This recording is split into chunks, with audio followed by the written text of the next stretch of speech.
topic of today is growing onions in the home garden. So onions to me are a pretty easy crop, and it's one of two or three items that we can plant during the cold season. So in an effort to always have something growing in some of our beds, we've always got onions, whether we really, I plant them even if we didn't use them, just because they're great for the soil. Okay. Obviously, we know they got a lot of culinary uses, and that they're very nutritious. They have a lot of bionutrients, a lot of antioxidants, so they bring a lot of health benefits to the table.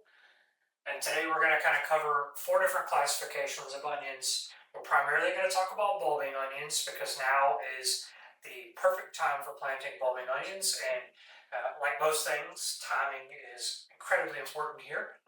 We're going to talk about multiplying and bunching onions. We're going to talk about those kind of as one. While they are very similar, they are different. And then we'll talk about a little bit about shallots. Okay. Yeah. So bulb onions are probably one of the most sought after things in the fall.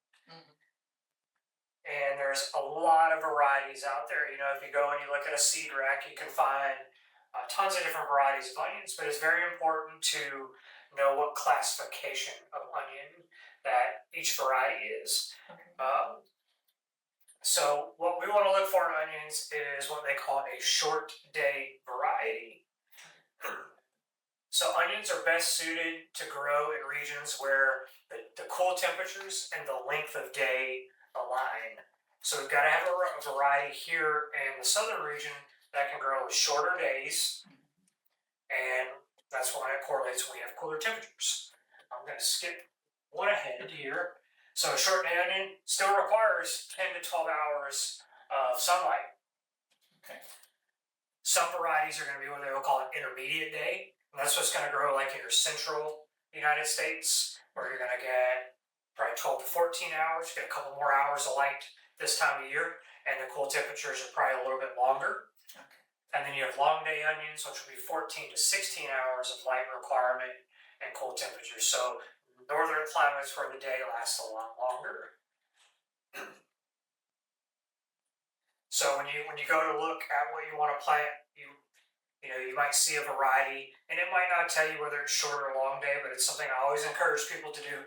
Look up the variety, see if it's a short day, long day, intermediate day.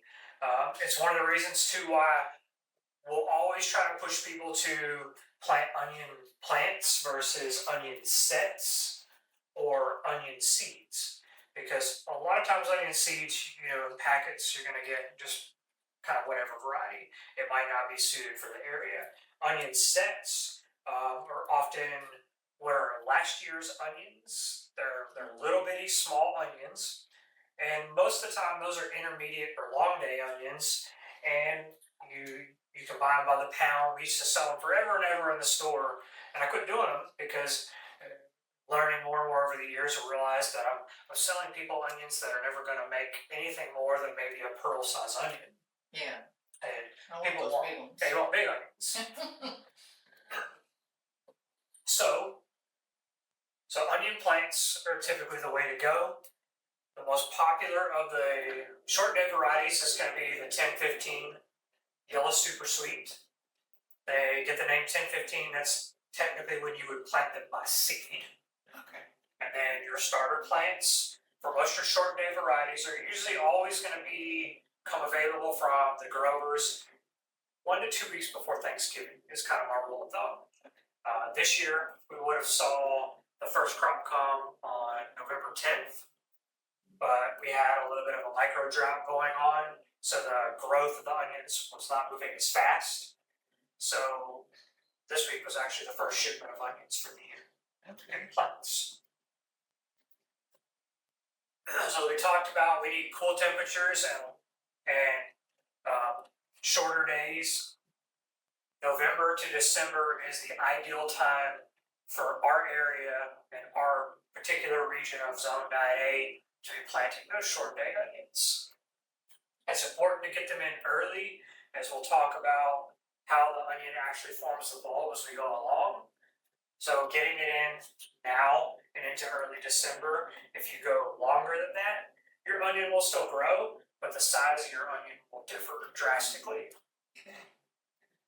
Spacing, spacing is incredibly important because we're growing a bulb, and if anything else we grow, if we put them too close together, then they're not going to expand or grow to full size. But I also I bring that up because depending on what size onion you're targeting growing, you can affect the size of the onion by how you space them. So for me, I don't particularly like the really large onions. Not because of taste. I don't like them because of the way that we like to cook and how much onion I like to use. I tend to waste more of a large onion than I do in using it. So I might only want a quarter or a half of onion, or someone else might want like a full large onion. So I will challenge the spacing requirements that they will tell you, and I might plant mine at 4-inch spacing or closer together so that they won't get as big. Oh, So you can always kind of alter your environment and simple things like that to affect how large they get. I like to do mine, instead of is that for every onion type? most are bulbing onions. Yes. Now, like I'll do the same on like multiplying onions as well because I know that they're going to cluster out. I want to make sure I have plenty of space to get a nice large cluster before I want to separate them again. Oh, So I can have 6-inch spacing here.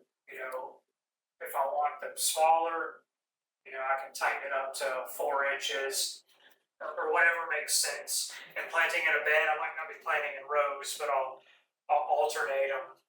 Where I have about a 4-inch spacing in between all of the onions. So so do you put them in raised beds or do they bed in the ground? they'll do well in either or. Either or. The traditional method of planting them in the ground is very different than many things. They will typically recommend if you're going to plant them in the ground to build a row essentially, Okay. and this is where you will plant your onions here and here. They don't This have to is be deep either. nope. Okay. We'll get into the depth here shortly. Oh, And this whole bed is about 20 to 24 inches.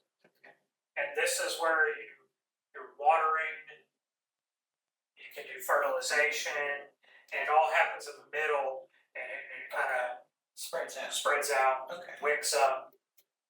So this is the traditional method of how they would grow onions on an in-ground basis. Okay. In a raised bed, I just place them in the open spaces that I have, but I also want to think about what I'm placing them around. I don't like to do them all in one bed. I like to move them around just in case something happens. One bed may be holding more moisture than the other, and the onions might not be liking that, so I don't lose my whole planting if I've only got them in one bed. So we'll kind of piece them into empty spaces that we have this time of year in our fall garden because we've still got a lot of stuff growing. We still got a ways to go on some of our cool weather crops. But I also want to be mindful of where I might be planting spring crops because I don't want to come back in spring where these onions are still not quite ready and start planting in big heavy feeding plants right on top of my onions because onions don't like competition. Okay. So weeding is incredibly important. Keeping it weed free so that because those weeds will compete for nutrients, moisture, water, and those are all really important things for onions. They're heavy feeders. Okay. So how to plant them? Regardless of whether you're doing them in the ground or in a raised bed, we want to make sure that we have nice, loose soil. So we want to, kind of aerate the soil, make sure we don't have a bunch of big clumps. Very similar to growing a root crop. If you've got like clumpy soil or bark or big matter in the soil that a root crop might hit and stop it from actually growing or bulbing. So you just want a nice, loose nutritionally rich mix. I'll typically mix in about a half cup of organic fertilizer per square foot because they're very heavy feeders. And we're doing a slow release fertilizer if it's organic most of the time. So because they're heavy feeders, we want to make sure that we have lots of it. You could also utilize a hybrid organic fertilizer that will have something more similar to a synthetic fertilizer, about a high first number, is your onions are going to want lots of nitrogen. Okay. The reason that we want to focus on nitrogen when we're prepping for fertilizer is because the number one goal when we first plant our onions is we want to go from this, small tops to large, lush, multi-green tops. In the beginning, the tops are all we're worried about. We need as much top growth as possible, so we're going to achieve that by nitrogen. So I'll do the organic fertilizer usually in mine. I'll put it in at the very beginning. I'll kind of work it into the top 1 to 2 inches of soil. We'll plant our onions. We'll plant them no deeper than 1 inch, 3/4 to 1 inch deep. Most onions, you have like that papery, the white part or the color. I'll plant it and have a little bit of that sticking out of the soil. Okay. When you get a bundle of onions, you can see some are far more established, some are very spindly. They all will do well. And it's not uncommon for when you get starters for the tops to be kind of yellow. They can't have water once they come in. You don't water them until you actually plant them. So you have to be intentional. You can't just bring them home and I'll do it next week. It's got to be. Do that. You kind of want to get them going. As you can see, it's been really, really humid out here. The purple onions, they typically hate the humidity when they're bundled together the most. So these look, I'm not going to say sad, but they want to go out. We're going to encourage people getting reds, put them in the ground, pretty properly. As long as the bottom is firm on your onion, it's okay if the top is sad or even if it's kind of brown or dried, as long as the bottom is firm, there's enough energy in here to sprout more greens. Okay. It'll be fine. So those purple ones, they're the ones that get bigger? Yes. So as far as size goes, on these will be the largest, the yellows. Okay. Will grow your largest onion. The red or the purple, whatever you want to call it, will be the next. They won't be quite as big, but they'll be large. And usually your white onions on short day varieties are probably more, size onion. They don't get really big. Okay. But white onions are more pungent, so typically you see a lot less of them used at one time. Better. So one of the interesting, we'll talk when we get into storage, but a correlation to the size and sweetness. Pungent onions store longer. Sweet onions don't have as long of a storage life. So it's important too, depending on how much you're trying to grow and what you're trying to get out of it. Also, being prepared to, if they're starting to deteriorate, being able to process them and freeze them, put them away so that you don't lose your harvest and can still use them later on. So once we've got our fertilizer in, we're going to plant them 3/4 of an inch to 1 inch deep. If you go any deeper than that, you can actually affect the overall size of the onion. It can make them not grow as large.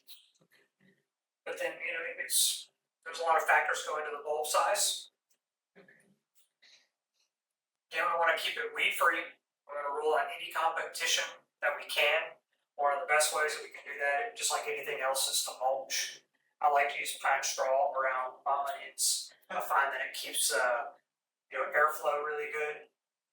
It doesn't lock in too much moisture, but it locks in enough to keep the water consistent. Because if you think about cutting open an onion and how much moisture is in there, onions like a lot of water.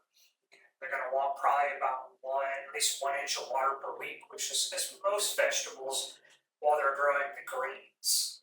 When you get into the actual bulbing phase, then they're going to want up to 3 inches of water per week. So it goes quite a bit more. So you do want to be selective also when you're deciding where you want to plant them. make sure you don't put your onions where they're going to be next to something that's very water sensitive that doesn't, much drier conditions, because eventually you're going to want to water more to help that molding process. Okay. They require full sun, right? Yes. I grow mine under filtered shade at home, so I get not I get a little bit indirect light, and they still do very very well, because here full sun here is not the same as full sun in some other places. Full sun here can be really really hot. Well, so if we get them planted in, we get them mulched up, we're giving them an inch of water per week. What we're mainly focused on is green growth. So an interesting thing about onions, during that first phase of growth that we're talking about, so we plant the onion,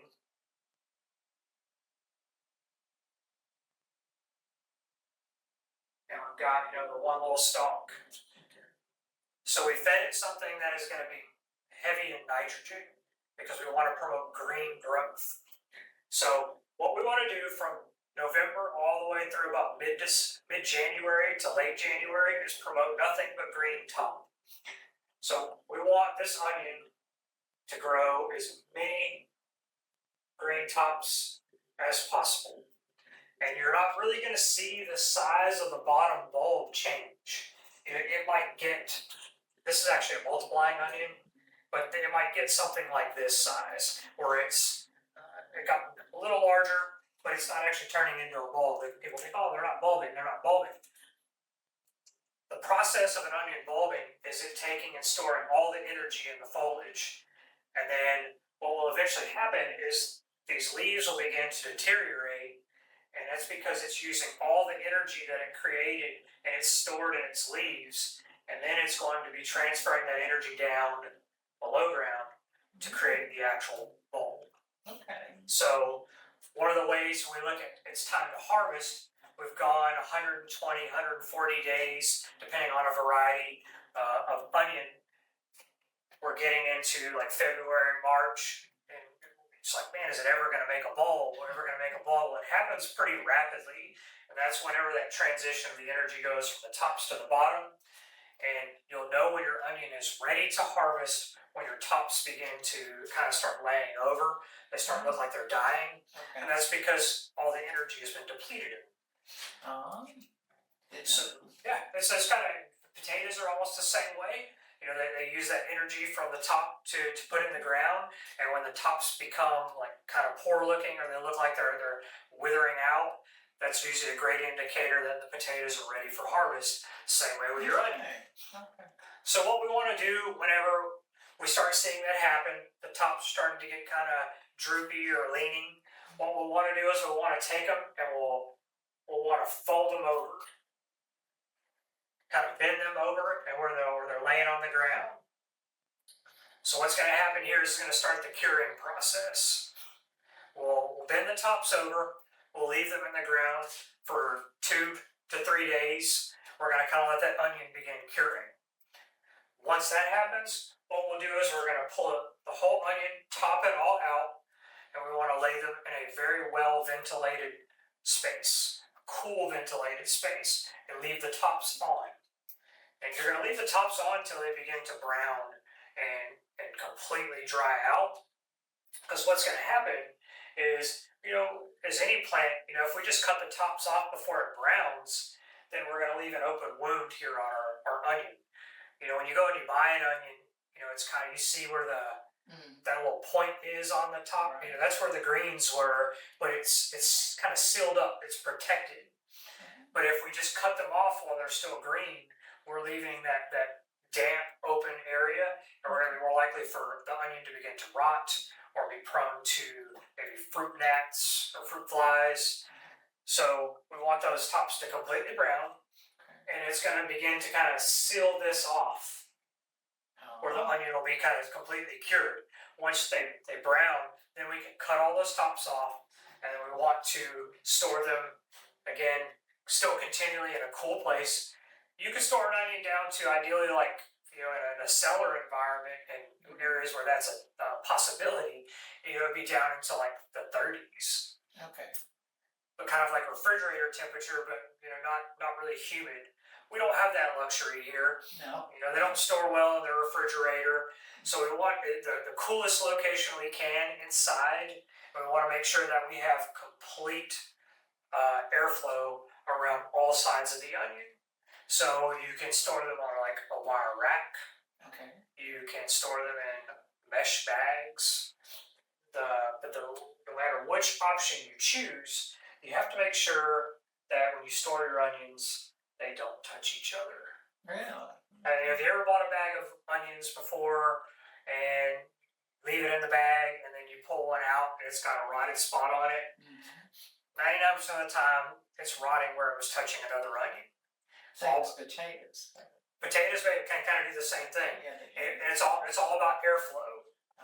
So if you have them in that open area or you have them on a wire rack and you leave them spaced out, you're not going to get that rot. Okay. So if you put them in a mesh bag, kind of like they come, if they stay in there too long, it's warm temperatures, they tend to rot. An old trick that the old timers used to do, they would put them in pantyhose. And they would put an onion in, twist it, put an onion in, twist it, and that way they created that separation, almost like a candy wrapper in between, so they didn't touch each other, and they would hang them, and then you would get that full airflow factor. And that's how you're going to get the longest storage out of your onions. Okay. Good idea.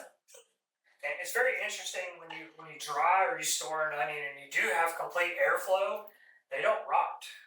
We've accidentally left some out. At the time, in our old home, we didn't have anywhere inside. It was a very small house. We didn't have room to keep them stored inside. So we had to store them out in the shed, and I had them on a wire rack. That's right, probably do. And it worked really well. Well, I forgot about a couple of them, and I went in there, and they didn't rot. But they were just basically dried, completely dried, and there was nothing. All the moisture was gone, and it was just the papery, like flat papery. It's like almost like they had disappeared.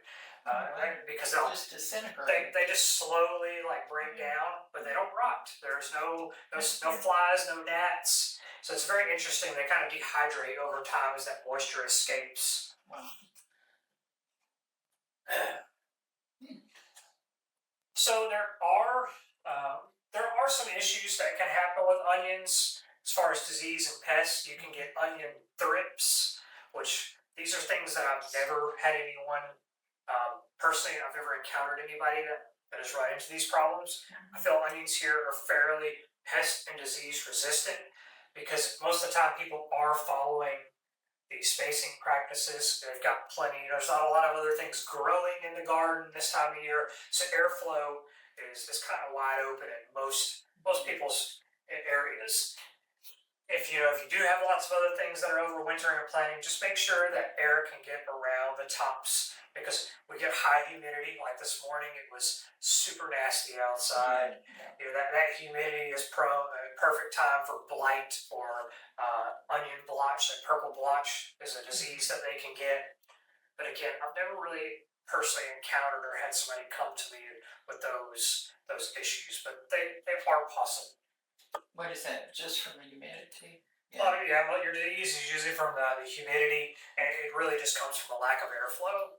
So that's kind of the basis of bulbing onions. It's not complicated, but for me, the key to growing a successful bulbing onion is understanding that they need lots of nitrogen. They need water differentiated between their growing, 1 inch of water when they're growing greens, and then when they begin to bulb, then you're going to jump it up to 2 to 3 inches of water per week. One way that you can, if you're using, say if you use something like Microlife for your organic, you can supplement because a slow release nitrogen isn't going to give a heavy feeding plant maybe enough nitrogen consistently. So you can use fish emulsion, or like their Ocean Harvest as a fortified fish emulsion. You can use those as a foliar spray where you can spray the leaves, those nutrients, and it can be absorbed through the foliage. and you can supplement that way. You can also use it as one of your waterings with a watering can method. But supplemental nitrogen is extremely important, and that's something I highly recommend if you want to get large onions. Calcium nitrate. So calcium nitrate will be, that's one of the two options that you can use if you're doing like synthetic fertilizers. So calcium nitrate is often recommended if you have acidic soils, which would probably be more like what we deal with here, slightly acidic soil. And then if you had onions growing in an area where you had alkaline soil, then you would use ammonium sulfate, because you have that ammonium or the sulfur factor is going to give you that acidity back. So nitrogen sources vary based upon that. You don't want to be affecting the pH too much, because then you're not going to get the nutrients absorbing into the plant. Questions about bulbing onions? No. Okay. So next we're going to intermingle we're going to go through several slides and they're kind of the same. We're going to talk about multiplying and bunching onions.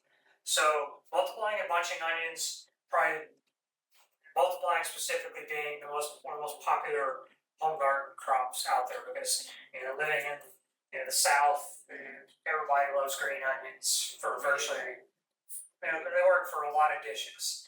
So the multiplying onion is also known as the potato onion, and it's usually going to be a larger bulb at the bottom, whereas a bunching onion, which is what you typically would buy from seed at the nursery or the garden center, and you'll also mostly be buying like bunching onions if you're buying at the grocery store. And the bunching onions are going to be more uniform in shape. The bottom is going to be, about the same size as the green top when you go to plant it or utilize it. So a little bit different shape. The bunching onions work very, very well for growing in containers because they're smaller. That when they multiply and cluster out, they don't take up as much room. The bunching onion is grown very similar to your bulbing onion. It really prefers the cool temperatures. But then you turn around and multiplying onion, this guy will grow year round. You can. These have been out there since last year probably, Okay. and I haven't messed with them. They need to be separated and kind of done again, but they'll handle the heat. Whereas your bunching onion is going to be not quite so heat tolerant. You could grow the bunching onion through the summer and the more stressful times, but because you could do them in a container, it makes it a good option because you can pull them in.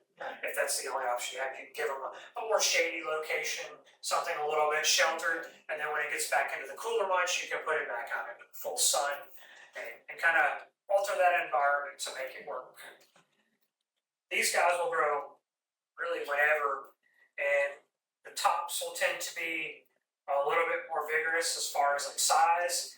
There are probably different technical varieties out there, but sometimes you'll get them where the bulbs are more this size, or sometimes they get giant like this, more what I would consider like shallot size.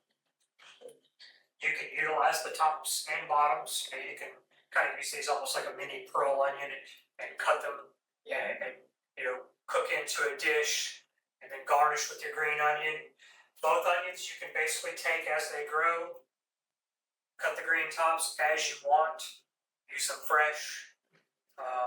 If mine start looking kind of sad, I'll harvest it all. I'll cut them up and I'll flash freeze them on an open pan so they don't stick together, and then we'll put them into a bag, and then we'll kind of use them as we need, thaw a little bit here and there for a particular dish. The wonderful thing about those, being able to have them year round, I think is great. Yes, sir. But the problem with the multiplying onion is it's not something that I can go out and buy from the store whenever I want to. People come in all the time. Do you have any multiplying onions? No. The answer is always no, more than yes. Multiplying onions, as long as I've been in the lawn and garden industry in this region, we have to buy them from our clients. So I bought them from one of our trucks one time, and it's because he grew a bunch. It's not something I can just say, hey, going to come in on a truck and we're going to get them like these other onions and we're going to sell them in bundles. So it's kind of interesting. It's more of a locale thing, I think, than it is a commercial thing. Bunching onions, on the other hand, being more the commercially acceptable variety. You see them growing in grocery stores. They're virtually everywhere. But these are always the favorite because of the tolerance to the environment. Right. Once they'll form out clusters over time. So you'll have, How much of a cluster do you get out? well, it just kind of depends on how long you let them go. The ones I have out there right now, there's probably about a dozen of these in one cluster. Oh wow. But sometimes I'll plant one, and it'll grow up. And then next thing you know, you'll start seeing a little bit here, and it'll form another one. And you can plant them fairly close together, and then sometimes they'll do like this particular type has grown kind of its own, so it's formed like this center, and it's branched out everywhere. Sometimes they'll just be very, very tight like this. You may only have like 2 or 3 on the one plant that you planted, depending on how much nutrients, water, resources it has. But even so, you don't really need that many of them because you can constantly cut on them and they're going to grow those green tops. But once they do cluster out, regardless of how they cluster, you're basically going to pull them. And then this one, there's probably 2 in this one. If I had to take a guess, it's not quite as formed. A lot of times you can see in this region like 2 distinct like stem lines, and you're going to break them really easily apart. But the way these multiply, they multiply from the center, and so when I pulled it, I'm just pulling one out at a time. But you'll take them, separate them, and once you have them separated, all we need to do is we'll trim the roots, leaving a bit of root. We'll trim the top, all the greens off, leaving mostly the white portion. And once that white portion is cut, then I immediately put them back in the ground. Okay. Growing up, they used to always tell us that we needed to dry them out. But what I found over time is that drying them out often led to forgetting about them or letting them go a couple days too long. And while they're drying, doing everything right, they would turn to paper and nothing. And kind of like how if you just left the onions sitting out in open air, and then they would lose their whole harvest and wouldn't have anything to plant. So I started just taking them and planting them right back in the soil, and I've had very, very little attrition in doing that. No more than I would have if I would have dried them a little bit and then put them back in there. So I like to plant mine right back out. I separate them back out at the proper spacing. If we have extras, give them away. Oftentimes we don't necessarily need more of them, but we always have them a little bit in every bed if we can. You can kind of like a freezer. Yep. Absolutely. I'm pretty carefree. Truthfully, like the multiplying onions, you don't necessarily need to feed them. Right. We don't feed ours. We don't specifically water them. Maybe when we first replant them, we'll give them a little bit of consistent watering. But overall, they're pretty carefree and pretty self-sustainable, and I don't really have to do a lot to them. I find that the less that I do to them, like the ones out there, I haven't touched them, and I don't know how long. Yeah. And it's been dry, but they've still done well. So they're very, very forgiving. Pretty easy. Okay. Shallots would be the last type of onion, and shallots, I would probably say are probably the most challenging of them all. They can be grown for a lot of different purposes. Some people are going to grow shallots in times where they might not be able to get a multiplying onion or a bunching onion, because as a shallot, it multiplies very similar to kind of like garlic. It's going to cluster in orb just like these. It'll grow in clusters, and you can break them, separate them, and replant them. Your shallots are typically going to be like a pinkish, grayish to like a very pale red. Okay. And they're primarily grown for that bottom portion more than the greens. Shallots have a very, very tender, mild flavor, and they bring bring something to the culinary table that the other onions don't.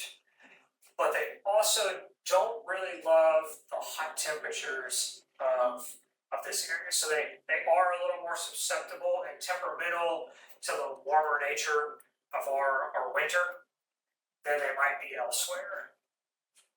Now, are chives and green onion the same thing? No. Okay. Chives is technically in the herb family, and they're always going to be like chives will always be like really they'll be real spindly. I mean, they can kind of multiply in kind of the same sense, but their growing season chives can grow a lot longer. Almost throughout the year, I've had some chives that have gone on for right like 9 to 10 months now. Okay. So the growing season's drastically different in those. I can grow those probably all the way up until it gets really cold. They'll probably die out, and then I'm gonna have to start over. So your shallots are probably technically a long day type variety of an onion. They like that 15 to 16 hour length of sunlight. We also don't really get that long here. So we don't really get that long length of light. And they often can take a long time.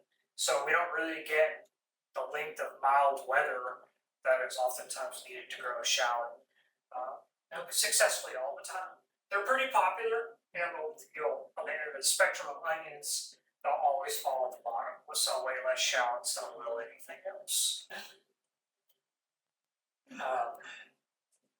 You can, like I said, you can grow them just for the green tops. So that's there's been years where multiplying or just green onions were very sparse, which is kind of the case a lot nowadays. So we'll often always recommend shallots as an easy way. Because you might not get the bulb that you want out of it, or that small, like pearl size onion that you can utilize, but you can get the greens. And the greens taste very similar to any other onion.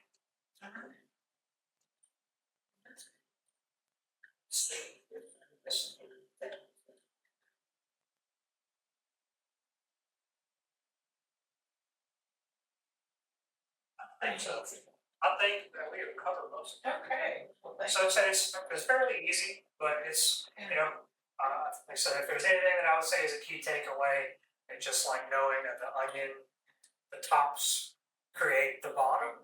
So I think that's the most important thing. That variety, knowing which variety you're getting. So I like them. Yeah. If they'll grow for me. any questions? No, that should do it. Awesome. I'm glad you're on YouTube.